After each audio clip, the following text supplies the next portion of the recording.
Hi and welcome back to my channel. I can't believe it's the 1st of October already. I hope you're well and excited for the new month.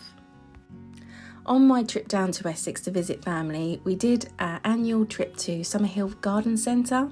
We normally go when they have all their seasonal decor out, and we was a little early this year, but I won't be back for a while, so I wanted to check it out.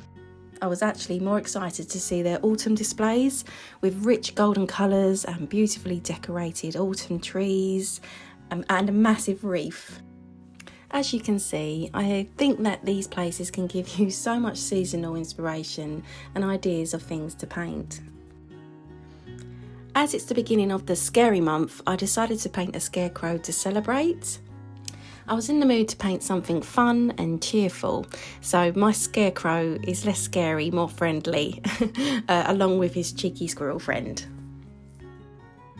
I am currently working in my Etcher sketchbook at the moment, and I have two on the go. They are both everyday Etcher sketchbooks. I've got sizes A5 landscape and an 8 inches by 8 inches square format, which I'm working in now.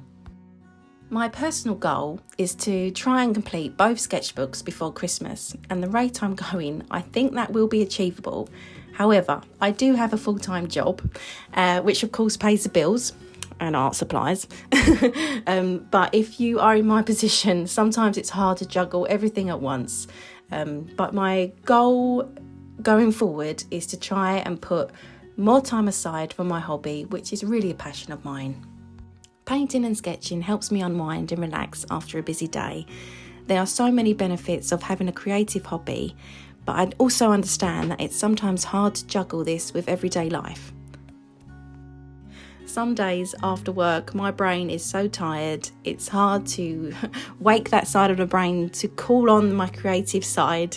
I call this the artist brain fog. Days like this, it's just nice to remind yourself that you don't have to do a masterpiece every time we sit down to draw something. Do something simple like colouring in or swatching your favourite colours.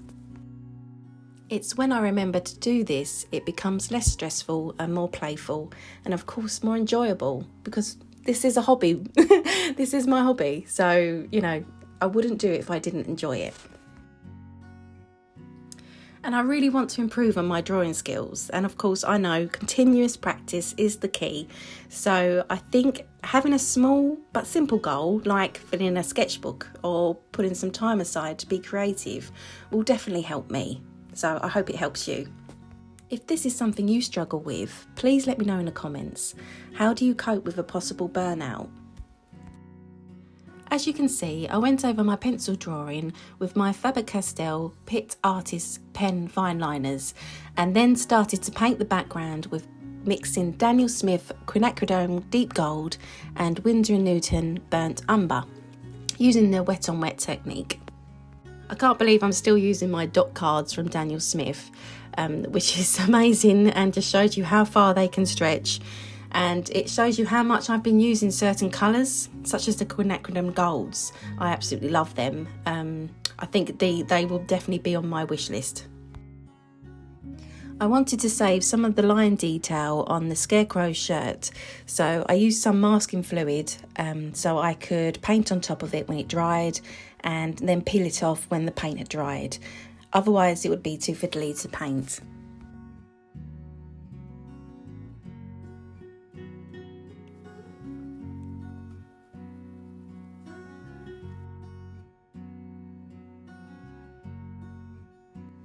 I then used Daniel Smith Undersea Green for his dungarees.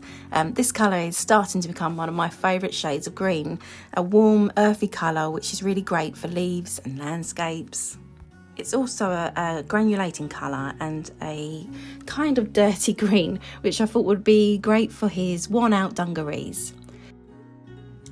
I tried to keep the colour palette for this painting to warm, gritty earth tones, as don't forget that this scarecrow has been sitting in the Suffolk countryside for a while now, so he's rather weathered.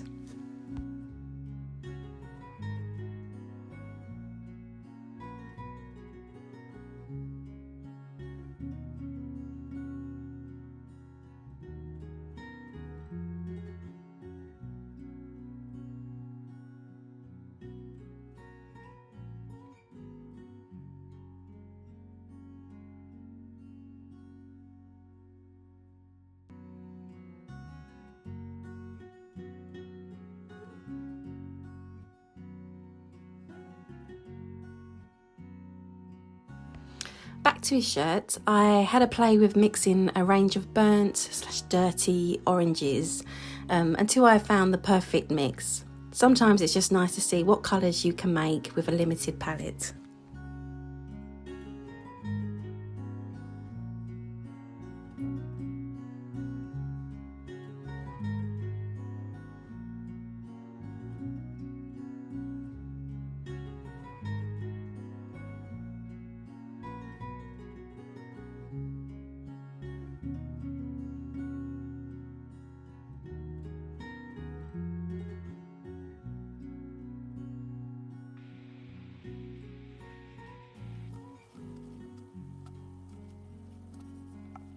I have been itching to use some of my gouache paints, so I decided to inject some of my brilliant purple for his scarf and then muddy it up with mixing in a bit of burnt orange. Then finally, as I normally like to do, I added some smaller, darker detail and texture with my Faber-Castell watercolour pencils and fine liners.